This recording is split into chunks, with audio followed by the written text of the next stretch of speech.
Is this thing on?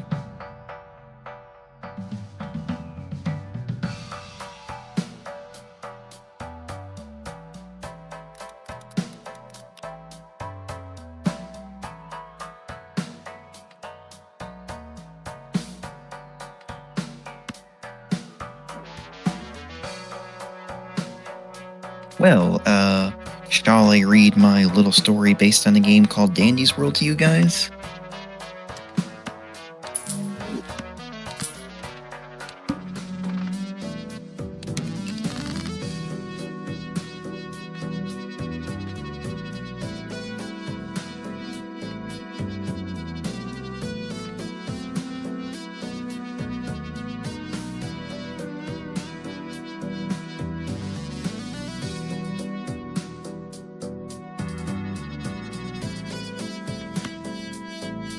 The game's better than it seems, okay? It's just that actual players are itself that are annoying.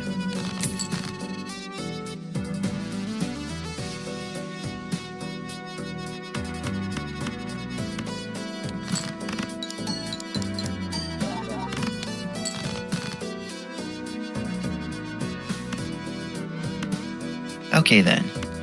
This story is called Roblox Showstars Showtime. Kudos to my friend Jokel for coming up with the title.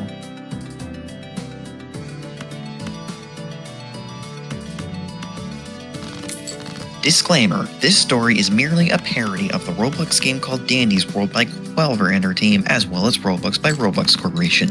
Look, you don't need me to tell you that I don't own Roblox or Dandy's World. Also, this story may not be 100% accurate to the lore of Dandy's World or Quell's vision, it's just my version, hence it being a parody.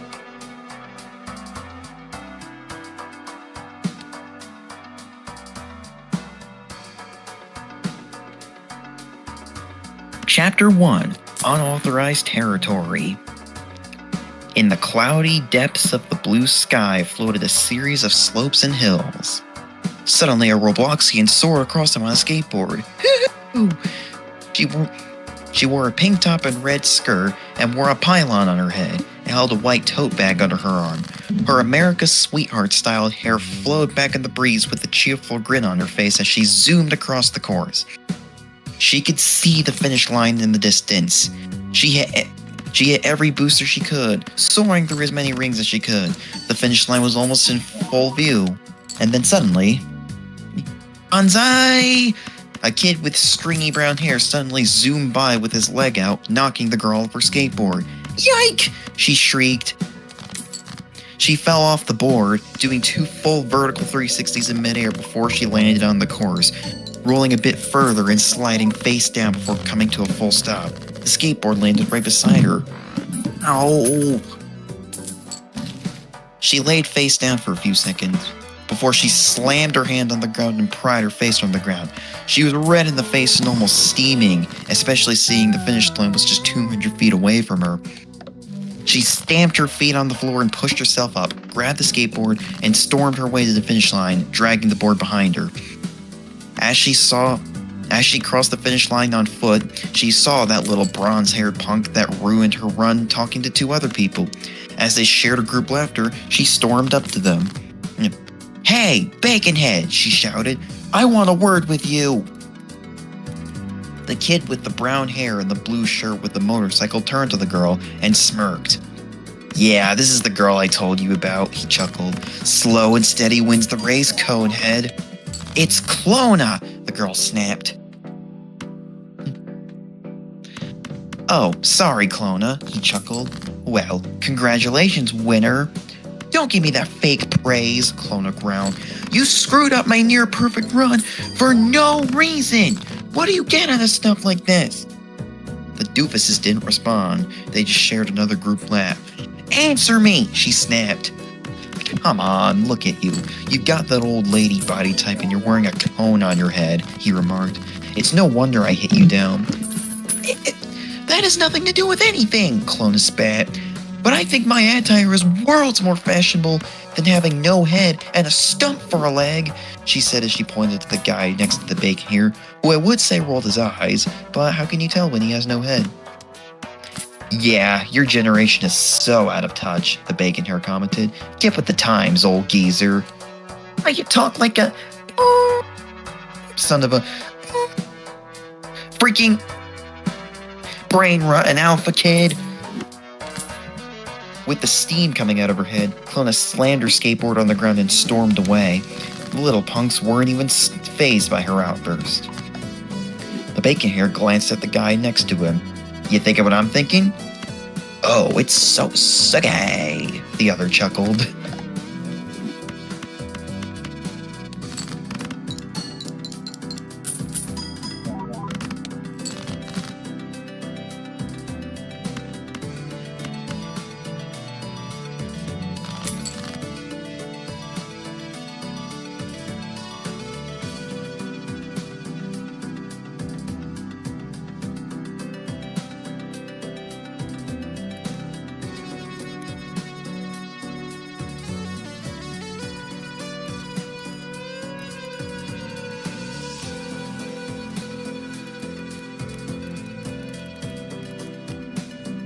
Alright, where was I then? Clona walked to the edge of the map and pulled out a little electronic device and hit a button on it, bringing up a digital map. I cannot believe I have to share a world with those troglodytes, Clona grumbled, sounding like she was about to cry. I swear it never used to be like this. At least people used to be more proper. Excuse me. Clona scrolled through the map, looking for a new place to visit. I could go to an obby, she thought, but it's going to beg me to buy stuff the whole time and encourage me to cheat. She eventually selected a little winter cabin location, and the map started to materialize a launch system.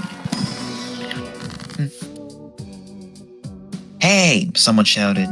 What now? Clona looked back as the launch system began to charge up. She saw a glimpse of what looked like that bacon-haired kid flying toward her at full speed on the skateboard, but he was moving too fast for her to get out of the way. Bonsai! Crash! He crashed right into Clona at almost the exact moment the system was about to launch, causing her to let out a shriek. That caused a sudden burst of energy. He just got knocked onto the ground, but Clona got sent flying off the edge. He sat up and waved to her.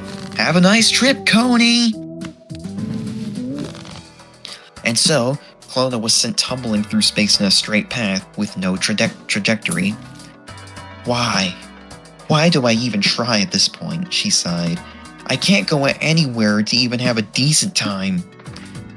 Clona looked at her map and saw various things to select flash by, but she didn't see any of them. She continued to barrel through space, seeing many land masses floating, but she willingly chose not to go to any of them no matter how fun they looked. She just kept drifting and drifting for a long time before she covered her face. From one transactional childish purgatory to the next. It's unbelievable how I can just never find anyone normal anymore, she still complained. All I want is to have fun in these games that people spent months building, and I can't do that anymore because of these little weasels. All I want is to have fun and socialize. Is that too much to ask? Smash! In her free drifting path, Clona hit something. She smashed through glass, smacking into a tree before falling down onto the grassy floor. Clona blacked out.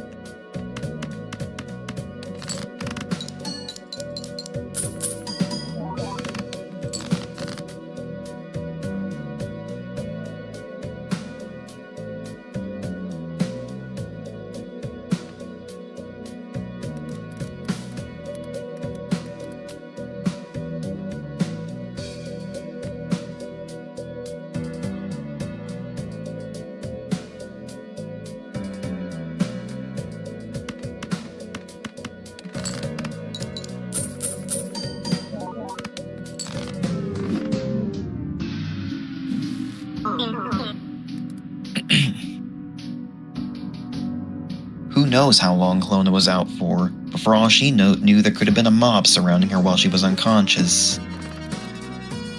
But when she started to open her eyes, she saw only two fuzzy silhouettes above her, Aqua and Purple. They dispersed as Clona's vision started to come back, and she sat up. Ow, my head. She looked around for where she was sitting. There was a tree in front of her with a chip in it from her impact, and surrounding the tree were 3 oversized elevator doors. "Hi, welcome to Garden View," said a startling, high-pitched voice.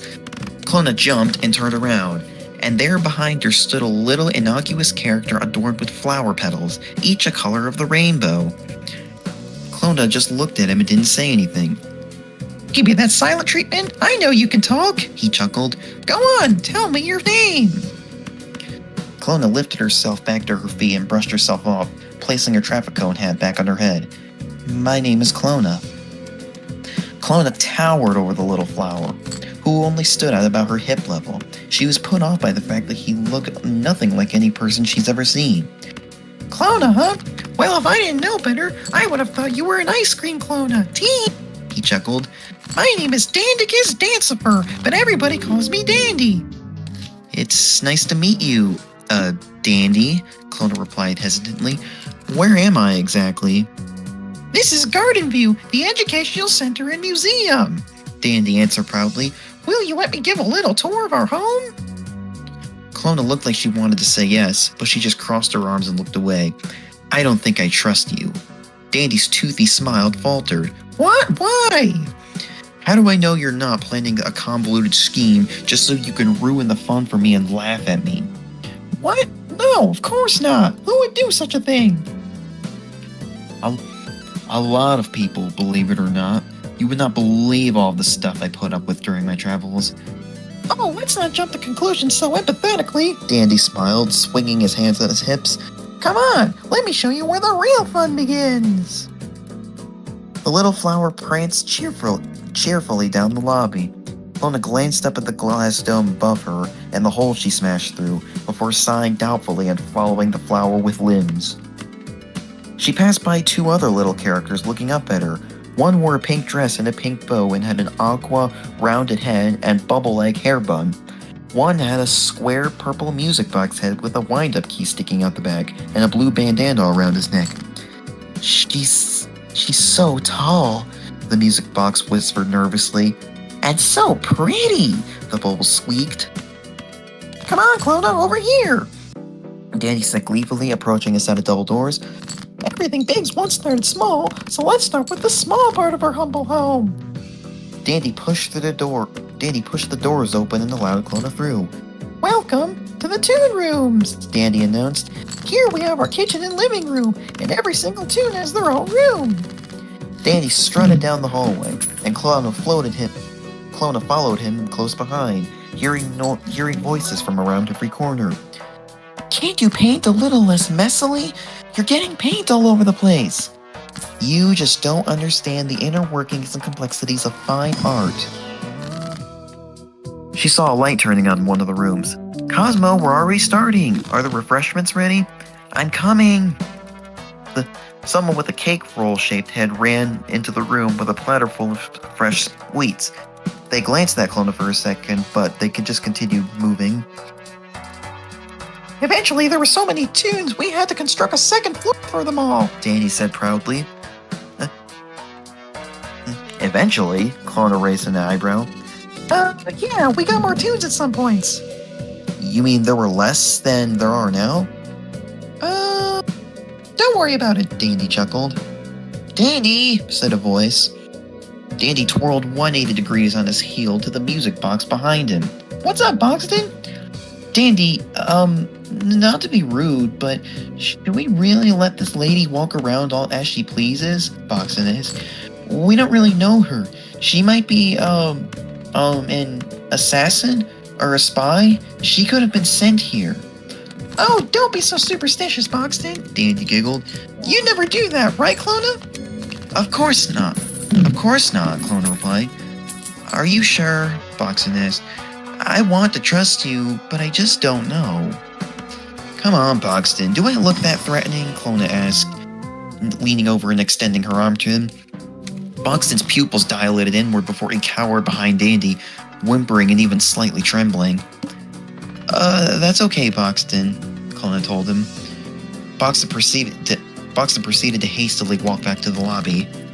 "So, that tour you spoke of?" Clona spoke up. "Oh yeah, the tour," Dandy perked up. Since you came at such short notice, I need to set up for the tour. Oh, okay. So you wouldn't mind me exploring a little bit? Clone asked. Yeah, go ahead. Feel free to look around and meet the tunes, Dandy encouraged. I'm gonna go check on something. See you later. And Dandy dashed off in a blur of 6 colors. A moment later, Clona heard some sniffing sounds behind her and felt like someone was touching her hair. She turned back and saw that Bubble inspecting her hair. Your hair smells so sweet, the Bubble giggled, standing on a wooden crate to be at her level. Hey, Clona exclaimed, stepping back suddenly. Well, thank you. What was her name again? I'm Poppy, and you're Clona, the Bubble squeaked. What kind of conditioner do you use? Oh, it's just the old town of Robloxia brand, Clona answered. The town of Robotia? What's that? Poppy asked gleefully. It's just a little town, Clona answered, but it's where I grew up. Poppy gasped. Really? You came from way out there? Eee, follow me! Poppy shoved Clona into her bedroom and turned on the light. The room had a small vanity and closet, and some plastic bottles and tin cans of a soft beverage. Poppy sat Clona down on the bed and gave her a can of the beverage, which was simply labeled Pop. Poppy slid the vanity stool in front of the bed and sat on it, grabbing a can herself. I want to know all about where you came from. Tell me all about it, down to the finest little detail. Oh, excuse me for a moment.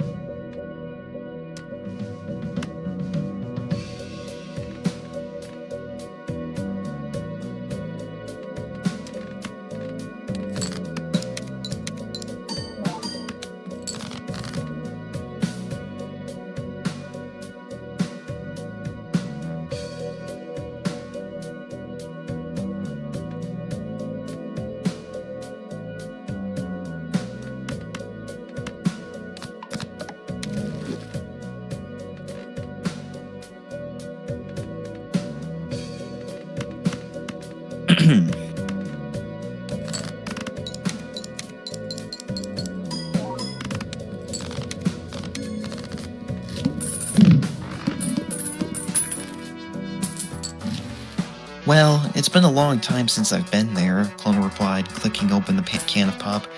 The story of my hometown isn't exactly glamorous. How can it not be glamorous when it gives you hair like that? Poppy giggled, opening her can of pop and starting to drink it quickly. Clona took a sip of her pop, tasting the fizzy bubblegum flavor. Town of Robloxia was such a peaceful little town with nice folk. Of course, there were the occasional degenerates, but overall it was a nice town, run by the mayor, 1Dev2. 1Dev2? Do they make sure you get quality fashion? Clona asked, chugging down the rest of the can before tossing it in a bin.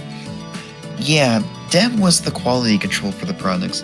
He always made sure that they were of quality before allowing them on the shelves of the store, Clona told her, taking another sip. Everything was fine under Dev's eyes, but then one day he just disappeared. What happened to him? Poppy asked in surprise, opening another can and starting to chug it down, looking at Clona in suspense. Well, that's just it. That's just it. No one knows, and no one ever saw him again. Clona answered. And after he disappeared, the town just fell into shambles. Vandalism, destruction, chaos everywhere. It was so hard to even go outside at a certain point. That sounds awful, Poppy cried, clutching her pop close. Some people did try to assume a mayor role, but they either had no idea what they were doing, or they just weren't qualified to have that kind of power, Clona continued, sinking her head down a little. The only one who actually succeeded with it was someone named Julius, and he did a lot of work on the town. He had more buildings and establishments constructed really quickly, even had an artificial lake done for a beach. I'd like to visit your town someday, Poppy giggled, drinking the whole can before tossing it aside and grabbing a third one. Is Mayor Julius still running the town? Well, no, because not long after he took over, no one ever saw him again, Clona replied regretfully. The exact same thing that happened to Dev happened to Julius as well, and the town fell to pieces again. Oh Poppy choked on her pop a little bit there.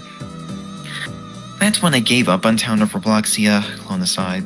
It was a lost cause, so I decided it was time to move on. Since then, I've just been traveling all across the universe, place to place, experience to experience, to low-effort areas that they call experiences. You must have seen so many different things, Poppy giggled. So many different places to play in. Yes, but I've been to so many lands, Clona replied, but none that I could really call home. Clona could... Hey, Poppy put her can down and hopped up onto Clona's lap. You can be home here, and we'll play with you anytime you want. Clona couldn't help but muster a smile, her trust building up. Thank you. That's so sweet of you. Poppy's eyes turned their attention to Clona's headwear. Hey, Clona, why do you wear a silly traffic cone on your head? I bought it a long time ago, Clona replied. I bought it when we still used a secondary currency. Really? Yeah, when I was young, I became a member of the Builders Club, who gave out 15 Robux to each member every day, the Clona explained.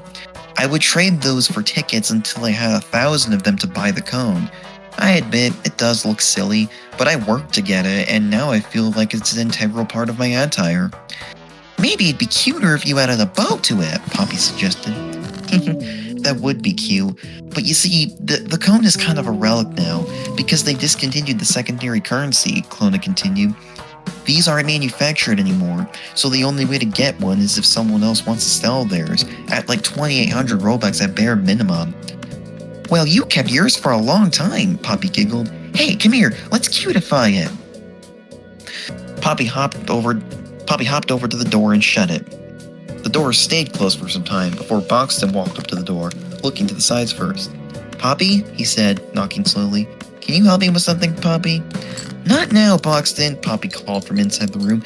You can't interrupt the art of fashion. Oh, right, how silly, Boxton replied timidly. I'll just check back later, but that's all I wanted, I promise. Boxton slowly sidestepped away nervously. Eventually, Poppy opened the door and stepped out. Come on, Clona! Come out and show off your traffic curves! Clona stepped out holding her hands behind her back, wearing her cone on her head, which was now adorned with a pink bow around the bottom, purple stripes painted on the infrared band, and 4 hearts dotted around it. Ladies and gentle-tunes, look at the new cutified cone! Poppy announced proudly. Nobody responded. There weren't that many people in the area anyway. Only a character with a cooked shrimp for a head stomped by. Hey, Shrimpo! Miss Poppy called to him. What? The shrimp shouted, stomping in his tracks and darting a shrimp head to them. What do you think of Clona's cutified cone? Poppy giggled. Clona smiled and waved to Shrimpo, who just stared at her for a few seconds. Shrimpo got an eyeful of Clona. I hate your cone! He shouted and stormed away. Clona was a bit thrown off from that. Jeez, what's his problem? He's always like that, Poppy sighed. Speaking of which, where did Dandy go? Clona asked. Not sure, Poppy replied. Hey, Boxton, where's Dandy? I think he went downstairs, Boxton answered. I don't know if I'm supposed to tell you, but he went through the elevator. I thought he would have been back by now, said Clona. Is it okay with you if I go find him? Poppy and Boxton glanced at each other. Sure, Clona. I think he'll be okay, Poppy assured her. Just be careful, Boxton told her. Thank you.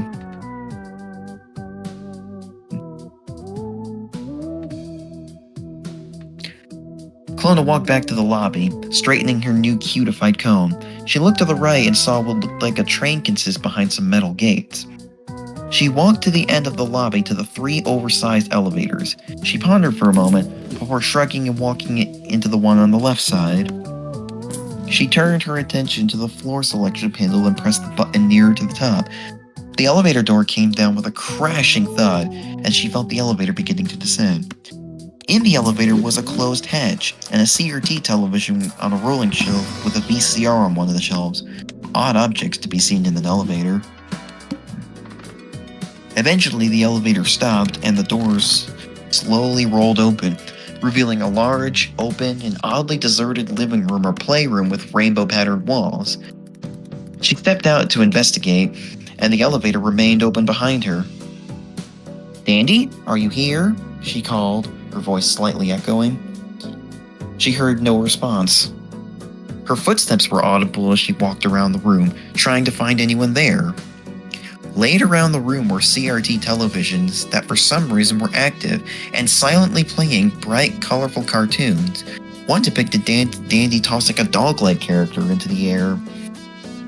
One depicted a character with a TV screen head hosting a game show, with Poppy and Dandy as the contestants. One showed a character with a seashell head dusting off the fossilized skull of a dinosaur. "Hello? Anyone here?" Clona called. Still, there was no answer. Clona eventually came across another elevator, but it was all taped off with the mechanisms removed. Clona was about to turn back to the elevator when she noticed a desk with some papers on them, with a handwritten letter. Clona picked up the letter and began to read it aloud, but quietly. "This machine is hopeless for my little hands. I don't know how the handlers do it. Whenever I try to make a new character with the machine, they always start out as twisted, and then I have to use that as reference to fix the mistake for the version 2. But the version 1 still suffers from twisted corruption. I've almost given up hope that I will ever use to I've almost given up hope that I will ever learn to properly use this machine, but I will keep trying. I know one day I will."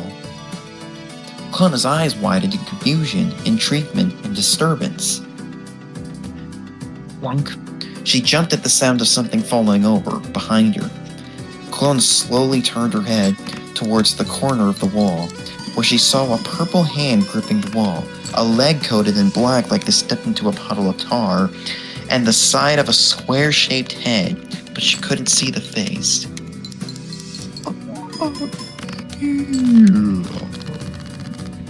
All that was heard was a low, almost distorted-sounding groan. "Boxton?" she inquired. "Is that you?" There was no verbal response. Then, something secreted from the top of the head, a droplet of a thick black fluid that dripped out onto the floor. Clona dropped the letter and took a few steps back. When she saw the arm and leg starting to move, she turned around and bolted down the hall. But she could hear the footsteps behind her and could barely hear the distant, quiet moans. She made her way back to the elevator, mashed the close button before the elevator slammed shut and she could no longer hear the vocals. "Was that Boxton?" Clona asked herself. "What was he doing down here? What were those sounds he was making?" Clona hit the button for the lobby, and the elevator ascended, before stopping and opening the lobby with that familiar tree. Clona could see through the smashed glass in the dome right from where she was standing. She ran around the tree and saw Boxton and Poppy speaking with Dandy. They hadn't noticed her yet. But Dandy, I just wanted to help you or find you," Boxton responded to Dandy. "She was probably going to inevitably find you out anyway." "Boxton?" The tunes gasped with exclamation points popping up over their head as Clona returned sooner than they expected. "Clona, you're back!" Dandy exclaimed, standing on his tippy toes excitedly. "I'm right here for you to talk to." "What the?" Clona stammered. "But, Boxton, how are you there in here?" Poppy and Boxton took a deep inhale. Clona, the tour is about ready if you're ready to go." Dandy smiled, holding his hands on his hips. Clona blinked twice and looked back, then back at Dandy before she cleared her throat. Yeah, Dandy, I'm ready." Poppy and Boxton exhaled deeply. "Come on, Poppy, Boxton, you can come too!" Dandy gleefully pranced to the elevators. Clona followed the flower with Poppy skipping behind her and Boxton walking timidly. "Just a moment," Dandy smiled, stepping into the elevator. "Hang tight, I'll only be a moment." The elevator closed, and Clona, Poppy, and Boxton were left there waiting. Poppy held her hands behind her back, tapping her foot on the floor before looking up at Clona. "So, Clona," Poppy spoke up, "did you..." Clona looked down. "Yes, Poppy?" "Did you, Poppy took a deep breath. "Do you like your new comb?" "Oh, yes, I love it," Clona smiled, reaching up to straighten her comb. "Genuinely, Good, good. I like it too, Boxen whispered. It's cute. Eventually, the elevator opened back up and Dandy gestured them to come in. Come one, come all! As Clona stepped in with the other two tunes, Dandy excitedly hit one of the elevator buttons. He was all giddy as the elevator shut, almost like he was doing something he hadn't done for years. Clona clenched her legs together nervously as the elevator descended. Are you sure it's safe to travel down here, Dandy? She asked. Pure, plain, and positive, he replied confidently. The elevator stopped. Clona took a deep breath until the elevator doors opened. Come on, Dandy beamed, prancing out the door. Clona followed Dandy with Poppy and Boxen behind her, but she kept darting her eyes around. This is the greenhouse, where we grow flowers and make garden views smell like, well, a garden, Dandy explained. Dandy gestured the various flowers and cupboards in the wall and hanging pots in the ceiling, of which had the same color pattern of petals that he had. I asked Dandy if we could put bubble soap on them, but he wouldn't let me, Poppy spoke up. Well, Poppy, it's because ingesting soap isn't exactly good for you, Boxer remarked. Well, have you ever tried it? Poppy asked, leaning into the music box with her hands on her hips, who uncomfortably backed away. Come on, there's more to show! Dandy rushed, bouncing off Poppy's head. Clona still scanned the area while walking, but didn't see anything suspicious. They entered the elevator and descended a bit lower before opening again. Dandy pranced out again. This is the art studio. Scraps and Brush come here pretty often. I drew a few pictures, but they never came out right, Boxen said. And the one time something did come out right, somebody spilt her soda on it. It's pop, Poppy corrected. Don't you know the difference between soda and pop? There is no difference, Poppy. You're in denial. You're just wrong. Poppy and Boxen stopped walking and started bickering, but Clona wasn't even paying attention to Dandy's speech because she was still scanning the area for anything suspicious but still saw nothing. Clona started to let her guard down before she saw something on the wall. A comic strip? She got closer to inspect it. It showed a character with a strawberry head interacting with the cake roll and the seashell. Another showed a trio of performers preparing for a show. Another depicted some characters sharing tea, where one of the characters accidentally got salt in his tea instead of sugar. Clona got a flashback. I'm reminded of a bad day I had at Boba Cafe, she groaned. Clona! Dandy yanked on her arm. We're going to the gift shop now! Hold on, Dandy. What are these comic strips on the walls? Huh? Oh, Dandy perked up. Those aren't comic strips, they're storyboards.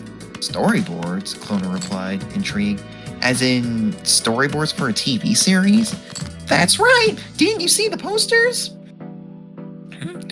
I think I saw them, but didn't pay much attention to them. Dandy proceeded to run over to the shelf and pick up a quarter of a stack of posters and bring them to Clona. Here, give them a look-see! Clona sorted through the different posters Dandy showed her. Astro in Stage Fright. V and Shelly in Past and Future. The V Virus, playing on March 24th, 1999. Argumentative Woes, starring Dandy and Astro, playing on July 18th, 1999. Lights Out Investigation, starring Roger and Astro, playing on August 12th, 1999. Clona's face started to light up as she flipped through them. Dandy had such a hopeful look on his face. These are... Yeah? These are adorable. Wait. Yeah? 3 of these say 1999. The other 2 don't even have dates. What is this and why haven't I heard of it if it's this old? Dandy was starting to squeal so hard he almost didn't hear Clona's question. He proceeded to grab Clona's hand again. We're skipping the gift shop! I need to show you the crown jewel! He yanked Clona so hard that he dragged her to the elevator. He also threw Poppy and Box into the elevator too. Oof. Dandy excitedly hit a button, and the elevator closed and ascended. Clona put her suspicions aside for now as the elevator doors opened again. Dandy skipped over to a projector in the middle of the room, which was displaying a character with a happy mask and a sad mask. Dandy popped open a crate and rummaged around before pulling out a video home system tape. "Sit back and relax, Clona," Dandy encouraged. "You're going to love what you see." Clona sat down on a beanbag chair while Poppy and Buxton sat down on a couch behind her. Dandy popped the VHS into the video cassette recorder, turned on the projector, and plopped himself right next to Clona. The projector activated, and a catchy theme song began to play with scenes of that bright, colorful cartoon she saw before, such as Dandy with a moon character, the TV character annoyed with a mirror character. Clona leaned in, her face beginning to light up even more. A strawberry character making cookies with the cake roll character. The TV character annoyed with a paper cat character and winning a game show. Dandy's World. Dandy glanced at Clona excitedly, who had the dopiest smile on her face. She was sucked in as the theme song ended and the episode began, almost like she rediscovered a childhood memory she didn't know she had, completely enamored with what she was seeing. To be continued. Reminder of disclaimer, I do not own Roblox or Dandy's World, as if you needed me to tell you that, and this version is not 100% accurate to the real Dandy's World, it's just my version.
Oh yeah, Mr. Krabs. Oh yeah, Mr. Krabs. Oh yeah, Mr. Krabs.